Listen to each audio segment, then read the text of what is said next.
இயல் 1 எழுத்து சொல் இலக்கண பாடப்பகுதி பார்த்து வருகிறோம். இவற்றுள் சென்ற காணொளியில் தொழிற்பெயர் குறித்தும் முதல்நிலை தொழிற்பெயர் குறித்தும் பார்த்தோம். அதன் தொடர்ச்சியாக இப்போது எதிர்மறை தொழிற்பெயர் என்பது குறித்தும் முதல்நிலை திரிந்த தொழிற்பெயர் என்பது குறித்தும் பார்க்க இருக்கிறோம்.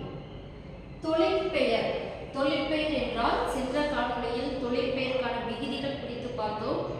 அல், தல், அம், ஐ, கை, வை, பூ, கு, உ, தி, சி, வி, உள், காடு, பாடு, அரபு, ஆணை, மை, து போன்றவை தொழிற்பெயருக்கான விகுதிகள் என சென்ற காணொளியில் பார்த்தோம்.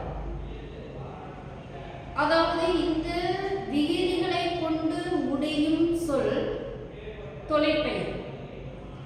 தொழிற்பெயருக்கான எடுத்துக்காட்டாக பாருங்கள். இப்போது சுடுதல் என்ற வார்த்தையை எடுத்துக்கொள்வோம். இந்த சுடுதல் என்பது தொழிற்பெயர். தல் என்ற விகுதி பெற்ற தொழிற்பெயர் ஆகும். தொழிற்பெயர் என்றாலும் ஒன்றே, விகுதி பெற்ற தொழிற்பெயர் என்றாலும் ஒன்றுதான். அதாவது தொழிற்பெயருக்கான விகுதி இடம்பெற்றுள்ளது, எனவே இது விகுதி பெற்ற தொழிற்பெயர் எனவும் கூறலாம்.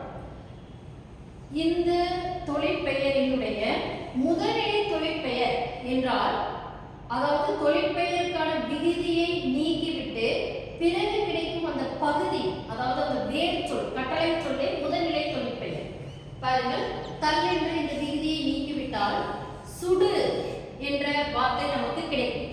இது முதல்நிலை தொழிற்பெயர் ஆகும். இந்த முதல்நிலை தொழிற்பெயர் இங்கே எதிர்மறை தொழிற்பெயர் என ஒன்று கொடுக்கப்பட்டுள்ளது. எதிர்மறை தொழிற்பெயர் என்றால் செயல் நிகழாமையை குறிக்கும். அதாவது ஒரு தொழில் நிகழாமையை குறிப்பது எதிர்மறை தொழிற்பெயர் ஆகும். பாருங்கள், சுடாமை என இதை கூறலாம். அதாவது எதிர்மறை தொழிற்பெயர் என்பது தொழிற்பெயருக்கான விகுதியை கொண்டு முடியும். ஆனால் இதனுடைய பொருள் எவ்வாறு உணர்த்தும் என்றால், செயல் நிகழவில்லை. சுடுதல் பாசிட்டிவ் உடன்பாடு, சுடாமை நெகட்டிவ் எதிர்மறை. செயல் நிகழாமையை குறிப்பது எதிர்மறை தொழிற்பெயர். ஆனால் தொழிற்பெயருக்கான விகுதியை கொண்டே இந்த எதிர்மறை தொழிற்பெயர் முடியும். அடுத்தது பார்த்தோம் எனில் முதல்நிலை திரிந்த தொழிற்பெயர். அதாவது முதல்நிலை தொழிற்பெயரினுடைய சிறு மாற்றமே முதல்நிலை திரிந்த தொழிற்பெயர். முதல்நிலை தொழிற்பெயரில் சுடு என வரும் இந்த சொல் முதல்நிலை திரிந்த தொழிற்பெயரில் சூடு என முதல் எழுத்து திரிந்து, அதாவது மாற்றம் பெற்று, வேறொரு எழுத்தாக மாற்றம் பெற்று குரில் நெடிலாக மாறி இவ்வாறு வந்தால் இது முதல்நிலை திரிந்த தொழிற்பெயர் ஆகும். இன்னொரு எடுத்துக்காட்டு பாருங்கள், பெறுதல். இது விகுதி பெற்ற தொழிற்பெயர். அதாவது அழுத்தல் என்ற விகுதியை பெற்று வந்துள்ளது பெறுதல். இது தொழிற்பெயர் அல்லது விகுதி பெற்ற தொழிற்பெயர். தொழிற்பெயர் என்றாலும் ஒன்றுதான், விகுதி பெற்ற தொழிற்பெயர் என்றாலும் ஒன்றுதான். பெறுதல் என்ற இந்த விகுதி பெற்ற தொழிற்பெயர் முதல்நிலை தொழிற்பெயர் ஆகும் பொழுது எவ்வாறு மாறும் எனில், இந்த தொழிற்பெயருக்கான விகுதி மறைந்து பெறு என முதல்நிலை மட்டும் நின்று முதல்நிலை தொழிற்பெயராக மாறும். இந்த முதல்நிலையாக மாறிவிட்டது இந்த தொழிற்பெயர். இதுவே எதிர்மறை தொழிற்பெயராக மாறும் பொழுது பாருங்கள், பெறாமை. பொருள் பெறாமை. பொருள் பெறுதல் என்பது உடன்பாடு, பொருள் பெறாமை என்பது எதிர்மறை தொழிற்பெயராக மாறும். இதுவே முதல்நிலை திரிந்த தொழிற்பெயராக மாறும் பொழுது, முதல்நிலை திரிந்த எனில் முதல்நிலை தொழிற்பெயரில் இருக்கக்கூடிய இந்த முதல் எழுத்து திரிந்து, அதாவது நெடிலாகி பேரு என மாறும். இது முதல்நிலை திரிந்த தொழிற்பெயர் ஆகும். தொழிற்பெயர் என வினா கேட்கும் பொழுது இந்த 4 வகையான வினாக்கள் மட்டுமே கேட்பார். விகுதி பெற்ற தொழிற்பெயர் எது என கண்டறி, அல்லது தொழிற்பெயர் எது என கண்டறி என கேட்கலாம்.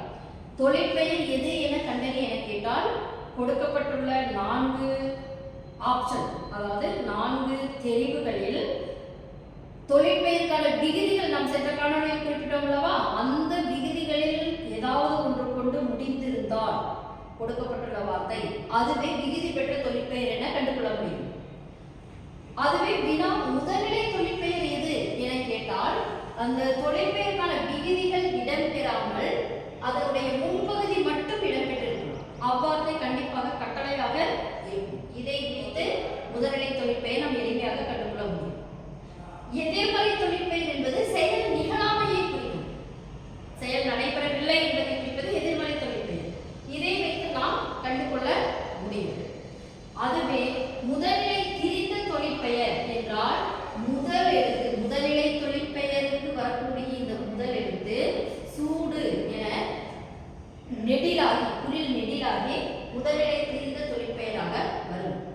இந்த சின்ன சின்ன மாற்றங்களை விஷயங்களை நாம் செய்திகளை மனதில் கொண்டோமானால் இந்த பகுதியிலிருந்து மதிப்பெண் எடுப்பது மிகவும் எளிமையாக மாறிவிடும்.